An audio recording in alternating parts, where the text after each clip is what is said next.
Hello guys, it's Letty. I am here with another movie review. This movie, as you read in the title, I'm so sorry about this, the camera's jumping around. The street is so raggedy. We will be reviewing an old movie. It is The Prisoner of 2nd Avenue, and it stars Jack Lemmon and Anne Bancroft. This is one of those hidden treasure movies. I don't know if a lot of people are they probably have heard of it. Let me just say this: Jack Lemmon is one of my favorite actors from the past.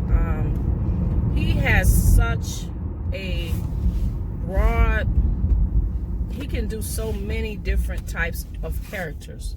He's very multifaceted. He can do dramatic, of course. He can do comedy.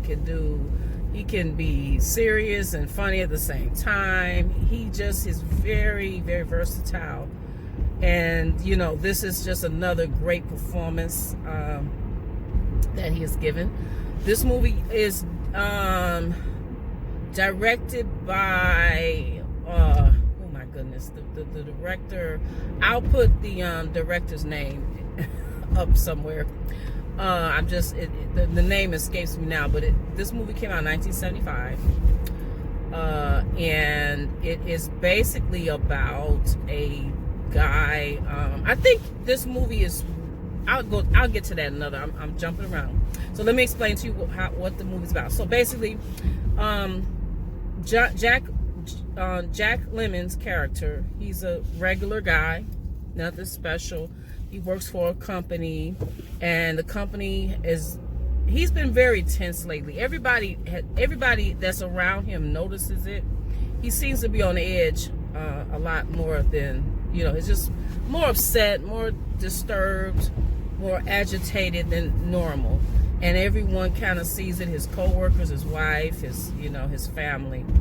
And he is just everything is just irritating him. So he goes to work, and they're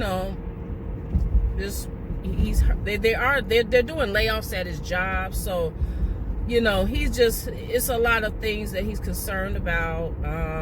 And then it's just a series of things going on in his life that stresses him out. And his wife is trying to be played by Anne Bancroft, which she gives a good performance as well.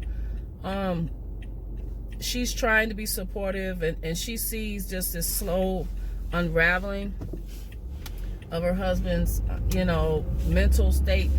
And basically, he just falls apart. He is fired. He loses his job. They get their house broken. They get their apartment broken in, and just one thing after the other. And I thought that this movie was a good movie to watch in light of what has been happening with us in recent the past year with this situation that we have going on, that's still currently going on, and we're trying to deal with, and how it has affected every aspect of our lives, our finances. Some of us have lost our jobs. Some people have lost hours on their jobs. Some people have just lost their homes, and it's just like a trickle down effect. And this movie couldn't be more perfect and relevant to watch, I felt, at this time with everything that we're going through.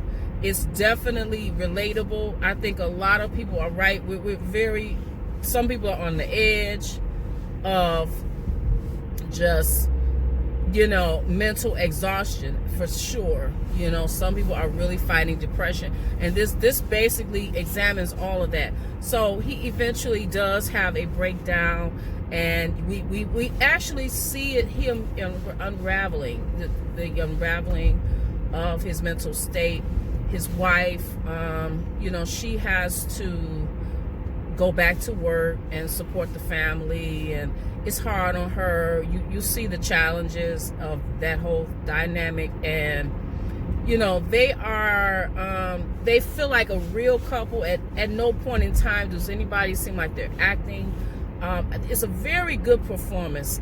It really shows just it's a simple story, but nothing, you know, nothing new or nothing extraordinary, just a regular people. But I love stories like this. For example, another great movie that is just dealing with regular people, nothing, you know, superhuman, extraordinary. Marriage Story, that's another great movie that was on Netflix. This sort of in that vein, you know, people dealing with real issues, and they're not exactly the same type of movie, but it's in terms of just being real stories, real people, real life type of stories.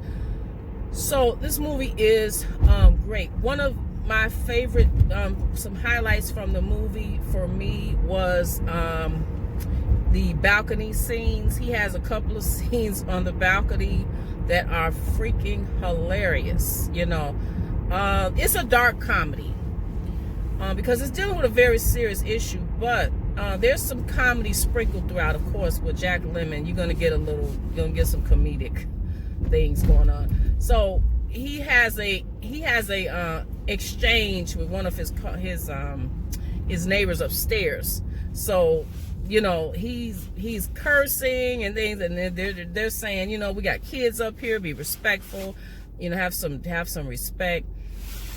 And he's ready to just you know, explode at any moment. And he's just cussing, and they're going at it, and it's a good scene. It actually happens a couple of times, and it's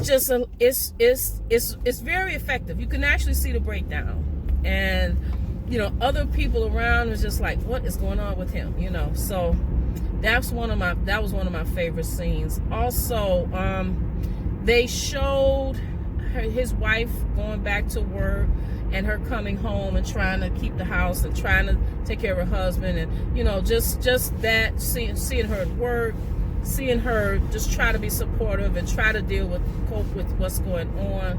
You know, she gave a great performance as well. Anne Bancroft is a great actress. She was very good in this movie as well. You know, the suffering supportive wife.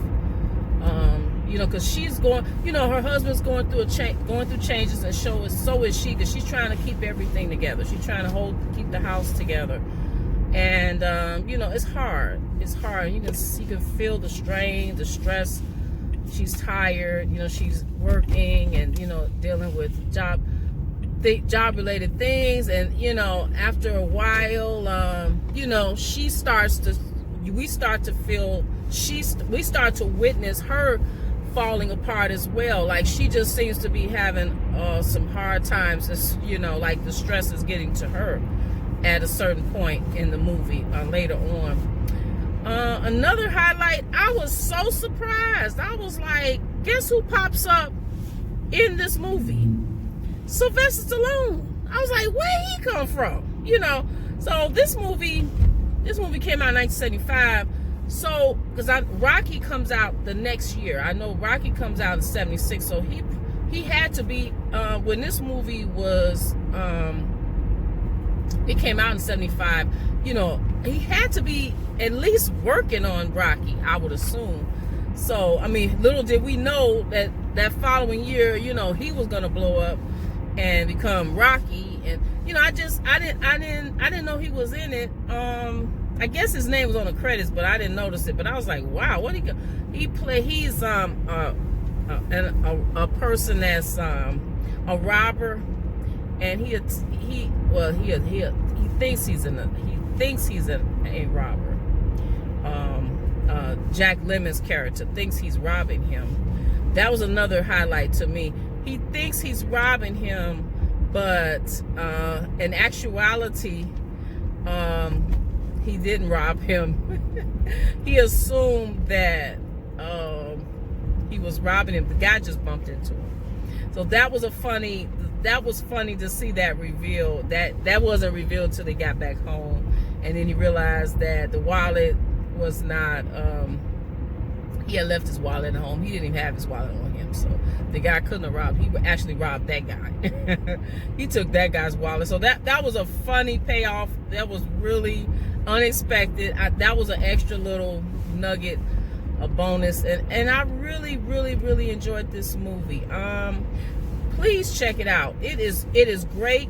It is perfect. You're gonna really, I don't think not a person alive today cannot relate to something in this movie. So I recommend this movie for sure.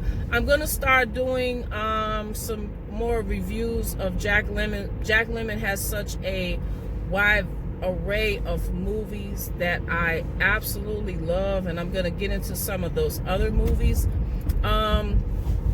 I don't know, maybe the next few movie reviews, I will be reviewing some of Jack Lemmon's best movies, so some of my favorites, and maybe yours. So anyway, guys, thanks a lot for watching. Like, comment, subscribe, and I will see you on the next video. Take care, and thanks for watching. Bye-bye.